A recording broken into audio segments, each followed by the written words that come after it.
Hi, I'm Mike from 1A Auto. We've been selling auto parts for over 30 years.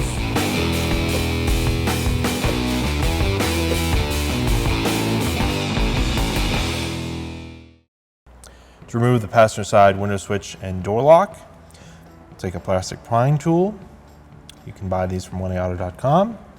Get under the edge, just gently pry it up, slide it out,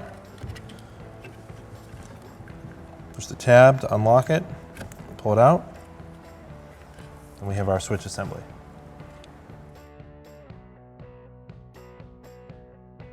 Reinstall it, plug it right back in. It's keyed, it will only go in one way. Click when it locks in place, and then just push it back down in the door panel. Thanks for watching. Visit us at 1aauto.com for quality auto parts, fast and free shipping, and the best customer service in the industry.